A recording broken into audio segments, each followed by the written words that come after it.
শুভরাত্রি দর্শক, একটা গল্প বলি। আজ সকালে আমি আমার গ্রামের রাস্তা থেকে হেঁটে আসতেছি।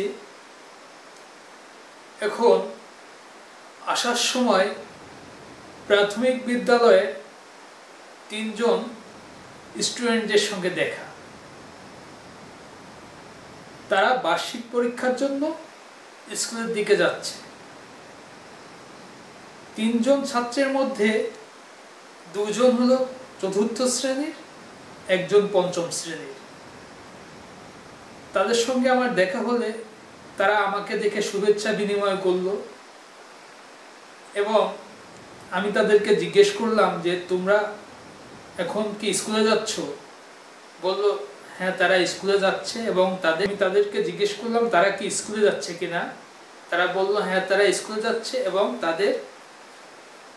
তাদের আজকে বার্ষিক পরীক্ষা আছে। তারা বার্ষিক পরীক্ষা দেওয়ার উদ্দেশ্যে 3 জন স্কুলে যাচ্ছে। তখন আমি 4th শ্রেণীর একটা ছেলেকে জিজ্ঞেস করলাম যে আজকে কি পরীক্ষা। তখন 4th শ্রেণীর ছেলেটি বলল আজকে তার বাংলা পরীক্ষা। আমি তখন তাকে জিজ্ঞেস করলাম, আচ্ছা বলো তো দেখি আমাদের বাংলাদেশের জাতীয় সঙ্গীতের রচয়িতা কে? আমাদের বাংলাদেশের জাতীয় সঙ্গীত লিখেছেন কে?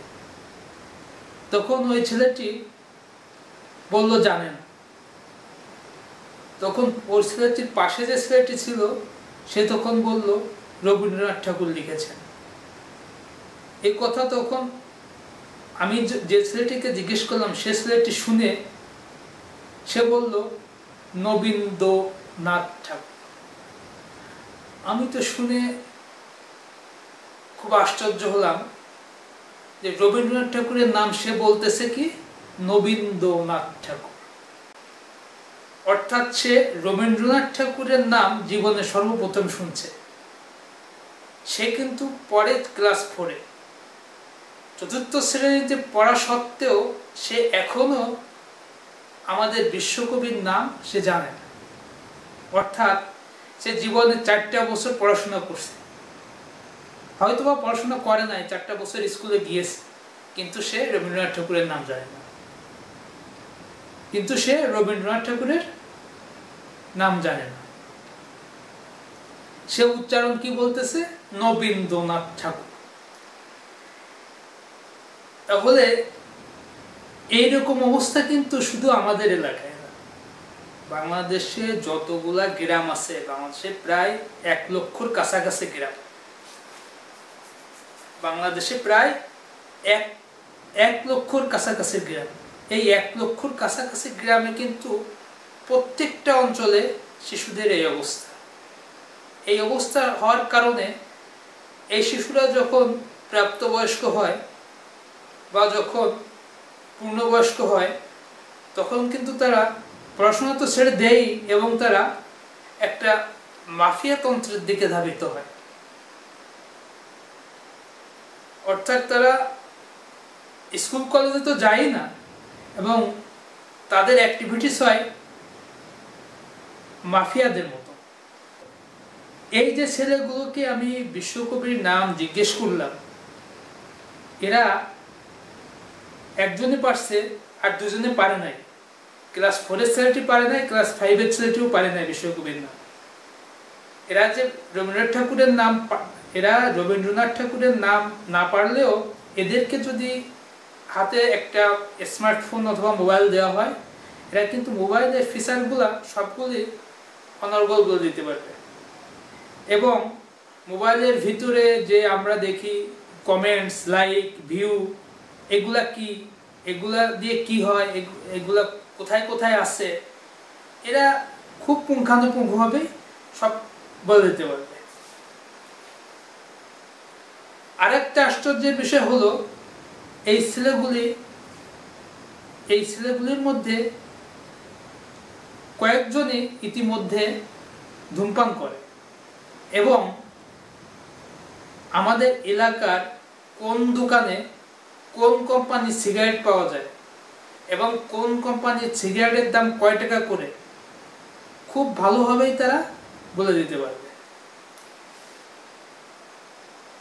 এগুলি খুব সঠিকভাবে তারা বলে দিতে পারবে যে কোন সিগারেট কার দোকানে পাওয়া যায়, কার দোকানে গেলে কোন সিগারেট পাওয়া যাবে এবং কোন সিগারেটের দাম কত টাকা এবং কোন সিগারেট কার দোকানে পাওয়া সম্ভব, এগুলি সঠিকভাবে তারা বলে দিতে পারবে।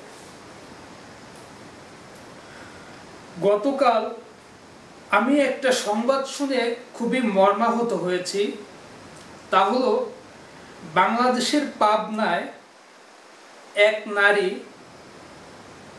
পানিতে ডুবিয়ে 9টি কুকুরছানাকে মেরে ফেলছে। বাংলাদেশের পাবনায় এক নারী পানিতে ডুবিয়ে বস্তাবন্দি করে, অর্থাৎ বস্তায় ঢুকিয়ে 9টি জলজ্যান্ত কুকুরছানাকে সে মেরে ফেলছে। এই ঘটনাটি খুবই আমাকে মর্মাহত করেছে, কারণ আমি ছোটবেলা থেকে কুকুরছানা, বিড়ালছানা এগুলি পছন্দ করি। মানুষ আসলে কতটা নির্দয় হলে এমন কাজ করতে পারে। কুকুরছানা তো আর সাপের ছানা না, যে সাপের বাচ্চা না, যে কুকুরছানা খুবই হিংস্র একটা কিছু বা বিষাক্ত বিষধর কিছু একটা প্রাণী। কুকুরছানা যে বিষাদর একটা প্রাণী এমন তো না, যে সাপের ছানার মতো কামড় দিতে পারে, কামড় দিলে মানুষের জীবন সংখ্যা আছে, এমন তো না। কুকুরছানাকে মারতে হবে কেন?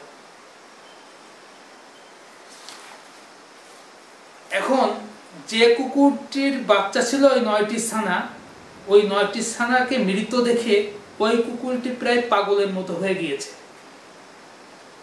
আসলে এরকম উদ্ভট খবর বাংলাদেশের মতোই দেশেই সম্ভব।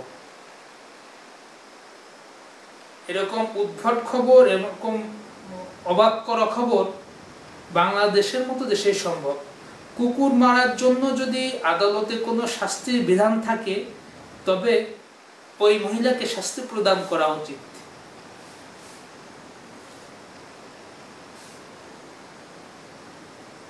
আর বাংলাদেশের শিক্ষা ব্যবস্থার যে এরকম অধঃপতন, বাংলাদেশের স্কুলের বাচ্চাদের যে